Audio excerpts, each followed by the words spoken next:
Hi all welcome to Hanami creations.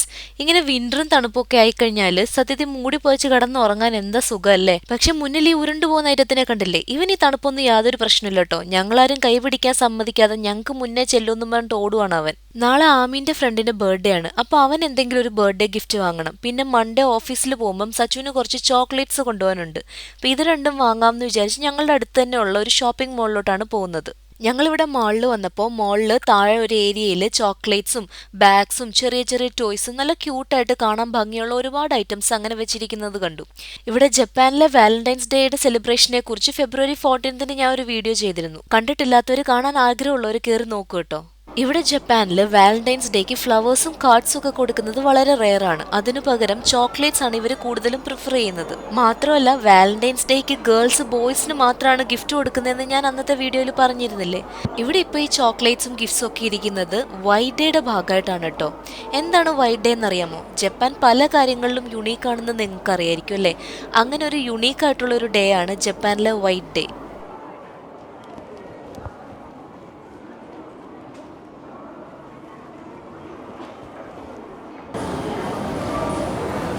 ഇവിടെ ജപ്പാനിൽ white day ഉണ്ടാവാനായിട്ടൊരു reason ഉണ്ട് കേട്ടോ. പണ്ട് മുതലേ ജപ്പാനിൽ ഗേൾസ് ആയിരുന്നു ബോയ്സിന് വാലന്റൈൻസ് ഡേക്ക് ഗിഫ്റ്റ് കൊടുത്തുകൊണ്ടിരുന്നത്. അപ്പോൾ ഇവിടുത്തെ ഈ ചോക്ലേറ്റ്സും സ്വീറ്റ്സും ക്യാൻഡീസും ഒക്കെ ഉണ്ടാക്കുന്ന ഇൻഡസ്ട്രിക്ക് അതൊരു ബിസിനസ് ഐഡിയ അതിനകത്ത് നിന്ന് അവർക്ക് തോന്നി. അപ്പോൾ ഈ ഗേൾസ് കൊടുക്കുന്ന ഗിഫ്റ്റിന് റിട്ടേൺ ആയിട്ട് ബോയ്സ് ഗിഫ്റ്റ് കൊടുത്തു തുടങ്ങിയാൽ, അങ്ങനെ ഒരു ഡേ ഉണ്ടായാൽ ഇവർക്ക് ഒരു നല്ല ബിസിനസ് ആണല്ലോ. അങ്ങനെ 1978 ഇങ്ങനെ ഒരു കമ്പനിയാണ് വൈറ്റ് ഡേ എന്ന് പറഞ്ഞിട്ട് ഈ ഒരു ഡേ എസ്റ്റാബ്ലിഷ് ചെയ്തത്.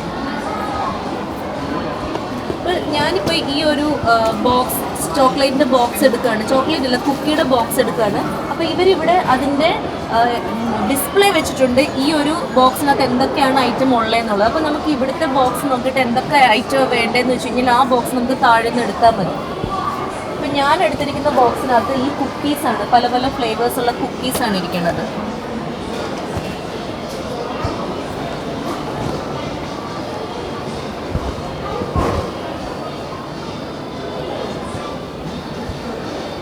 ഇവർ ഈ കമ്പനി ഇവിടെ ഇങ്ങനെ ഒരു ഡേ സ്റ്റാർട്ട് ചെയ്തതിന് ശേഷം ആദ്യമായിട്ട് ഇവർ മാഷ്മെലോ ആയിരുന്നു ഇങ്ങനെ ഗിഫ്റ്റായിട്ട് കൊടുക്കാൻ വേണ്ടിയിട്ട് അവർ ഉണ്ടാക്കിയിരുന്നത്.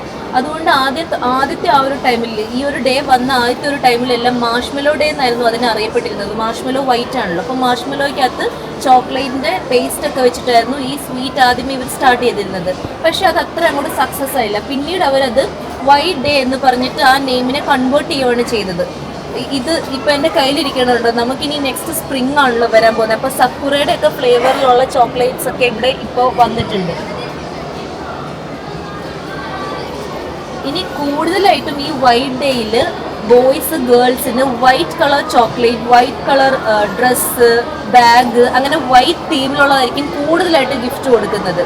അത് മാത്രമല്ല ഈ വൈറ്റ് ഡേയിലായിരിക്കും ഇപ്പോൾ ഗേൾസ് എന്തെങ്കിലും ഗിഫ്റ്റ് കൊടുത്തതിന് ശേഷം ബോയ്സിന് ഇൻ കേസ് ആ ഗേൾസിനോട് പ്രണയമോ അങ്ങനത്തെ ഒരു സ്പെഷ്യൽ അറ്റാച്ച്മെൻറ്റ് ആ ഗേൾസിനോടുണ്ടെങ്കിൽ അത് എക്സ്പ്രസ് ചെയ്യാനുള്ളൊരു ഡേയും കൂടെയാണ് ഈ വൈറ്റ് ഡേ. പൊതുവേ ജാപ്പനീസുകാർ കുറച്ച് ഷൈ ആണ്. അവർ നേരിട്ട് പോയിട്ട് ഇഷ്ടമാണെന്നൊന്നും പറയുന്ന ആൾക്കാരല്ല. അപ്പോൾ അവരുടെ ആ ഇഷ്ടം അറിയിക്കാൻ വേണ്ടിയിട്ടുള്ളൊരു ഡേ ആയിട്ട് പിന്നീട് ഈ വൈറ്റ് ഡേ മാറി. ജപ്പാന്റെ ഒരു കൾച്ചർ അനുസരിച്ച് ജപ്പാനിലെ ഏത് ആഘോഷമോ ചടങ്ങുകളോ, അതിപ്പോൾ കല്യാണം ആയാലും മരണത്തിന്റെ ചടങ്ങുകളായാലും അവിടെ വരുന്ന ഗസ്റ്റുകൾക്ക് തിരിച്ച് റിട്ടേൺ ഗിഫ്റ്റ് കൊടുക്കുക എന്ന് പറയുന്ന ഒരു കസ്റ്റമുണ്ട്. ഈ ഒരു കസ്റ്റത്തിനെ ശരിക്കും ബിസിനസ്സിന് സാധ്യതയാക്കി മാറ്റുകയായിരുന്നു ഈ ചോക്ലേറ്റ് കുക്കീസിന്റെ ഒക്കെ കമ്പനിക്കാർ ചെയ്തത്. ശരിക്കും പറഞ്ഞാൽ ക്രിസ്മസിന്റെ കേക്ക്, ഹാലോവിന്റെ ടൈമിൽ എല്ലാവരും യൂസ് ചെയ്യുന്ന കോസ്റ്റ്യൂംസ്, ഇതൊക്കെ അങ്ങനെ ഓരോരോ കമ്പനീസിന്റെ ബിസിനസ് തന്ത്രങ്ങളാകാം അല്ലേ. ഈ വൈറ്റ് ഡേ ബോയ്സ് ഗേൾസിന് ഗിഫ്റ്റ് കൊടുക്കുന്നതുകൊണ്ട് തന്നെ ഒരുപാട് ഇങ്ങനത്തെ ക്യൂട്ട് ഐറ്റംസ് ഒക്കെ വൈറ്റ് ഡേയുടെ അന്ന് കാണും. നമ്മൾ വാലന്റൈൻസ് ഡേയുടെ ആ ഒരു വീഡിയോ കാണിച്ചപ്പോൾ അതിനകത്ത് യൂഷ്വലി നമ്മൾ കാണുന്ന ചോക്ലേറ്റ്സ് ഒക്കെ ആയിരുന്നു ഇരുന്നത്, പല ടൈപ്പിലുള്ള ചോക്ലേറ്റ്സ്. പക്ഷേ ഗേൾസിന് കൊടുക്കുന്നതുകൊണ്ട് തന്നെ ഗേൾസിന് ഇങ്ങനത്തെ ക്യൂട്ട് ഐറ്റംസ് ഒക്കെ ഇഷ്ടമല്ലേ. ഇപ്പോൾ ഇതൊക്കെ നോക്ക്, ഇങ്ങനത്തെ കുഞ്ഞി നല്ല ക്യൂട്ടായിട്ടുള്ള കാണാൻ ഭംഗിയുള്ള ഐറ്റംസ് ആയിരിക്കും ഈ വൈറ്റ് ഡേയുടെ ചോക്ലേറ്റ് ആയിട്ട് ഇവിടെ വെച്ചിരിക്കുക. ഇത് ഗേൾസിനായതുകൊണ്ടാണ് ഇങ്ങനത്തെ ചോക്ലേറ്റ്സ് ഉള്ളത്. പിന്നെ ആദ്യകാലത്ത് ഇങ്ങനെ മാഷ്മെലോയുടെ ചോക്ലേറ്റ് ആയിരുന്നു കൊടുത്തിരുന്നതെന്ന് പറയല്ലേ. ഈ ടൈപ്പ് മാഷ്മെലോ ചോക്ലേറ്റ്സ് ആയിരുന്നു ബിഗിനിങ്ങിൽ, ഈ ഒരു വൈറ്റ് ഡേയുടെ ബിഗിനിങ്ങിൽ ഇവർ ഗിഫ്റ്റായിട്ട് കൊടുത്തുകൊണ്ടിരുന്നത്. ആമിക്ക് എടുത്താലോ.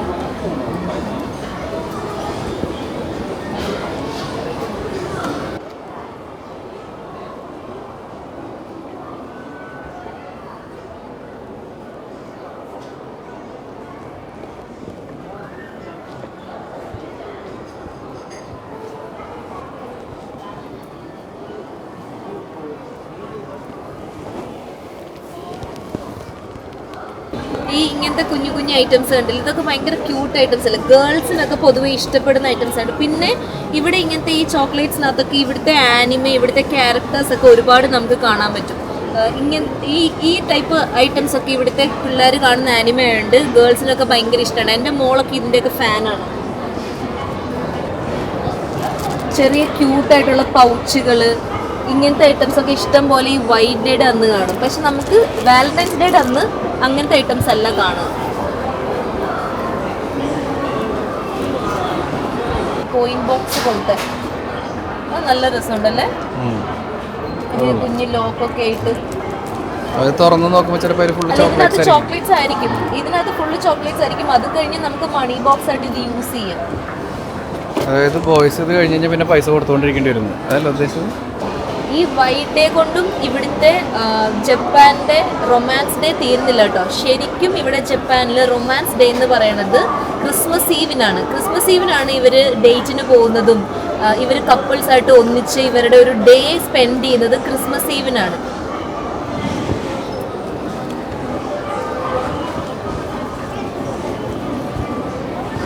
ഈ ബോക്സ് നല്ല, ഐ മീൻ നമുക്കിങ്ങനെ വീട്ടിൽ ഓരോ സാധനം ഇട്ട് വെക്കാൻ പറ്റുന്ന അങ്ങനത്തെ ടൈപ്പ്, എനിക്ക് അത് ഇഷ്ടമായി. ഈ ബോക്സ് മാത്രമായിട്ട് കിട്ടുമായിരുന്നു, അടിപൊളിയായിരുന്നു.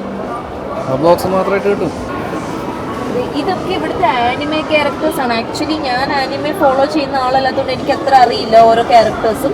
പക്ഷെ അങ്ങനത്തെ ആനിമെ ക്യാരക്ടേഴ്സ് ആണ് ഇതെല്ലാം. ഇവിടെ ഉള്ളവർ ഈ ആനിമെ എന്ന് പറയുന്നതിൽ ഭയങ്കര ക്രേസിയാണ്. നാട്ടിലും ഇപ്പൊ ഒത്തിരി പേര് ആനിമെ കണ്ടിട്ട് നമ്മളോട് അങ്ങനത്തെ കുറെ വീഡിയോസ് ചെയ്യാമോ എന്ന് ചോദിക്കുന്ന ആൾക്കാരുണ്ട്. ഇത് മതിയായിരിക്കും അല്ലേ? ഇത് കുക്കിയാ, ഇത് ചോക്ലേറ്റ്. ഏതാ വേണ്ട? ആ കളറായിരിക്കും ബോയ്സിന് കൊടുക്കാൻ നല്ലത്. പിങ്ക് കളറിൽ നമ്മൾ ബോയ്സിന് കൊടുക്കുന്നുണ്ട്. ഈ വൈറ്റ് ഡേയുടെ അന്ന് നമ്മൾ ലവേഴ്സിന് മാത്രമല്ല കേട്ടോ ബോയ്സ് റിട്ടേൺ ഗിഫ്റ്റ് ചെയ്യേണ്ടത്. വാലന്റൈൻസ് ഡേയുടെ അന്ന് ബോസിനും കൊളീഗ്സിനും ഒക്കെ ഗേൾസ് ഗിഫ്റ്റ് കൊടുത്തില്ലേ, അവരെല്ലാം തിരിച്ച് ഗിഫ്റ്റ് ചെയ്യണം. പ്ലസ് നമ്മൾക്ക് ക്രഷ് ഉണ്ട് അല്ലെങ്കിൽ നമുക്കൊരു ലവ് ഉണ്ട്, അത് പറയാനുള്ളൊരു അവസരമാണ് ബോയ്സിന്. ഇത് വലിയ കിട്ടിയതുണ്ട്. ഈ വൈറ്റ് ഡേ കൊണ്ടും ഇവരുടെ ഈ ചടങ്ങുകൾ തീരുന്നില്ല. ഇനി ഇവർക്ക് ഒരു ഡേയും കൂടെ ഉണ്ട്, ഓറഞ്ച് ഡേ. അത് April 14 ഇവർ ആഘോഷിക്കുന്നത്. വാലന്റൈൻസ് ഡേയും വൈറ്റ് ഡേയും കഴിഞ്ഞു കഴിയുമ്പോൾ തമ്മിൽ ഇഷ്ടപ്പെടുന്ന കപ്പിൾസ് തമ്മിൽ ഒന്നിച്ച് ഗിഫ്റ്റ് കൈമാറുന്ന ഡേ ആണ് ഓറഞ്ച് ഡേ.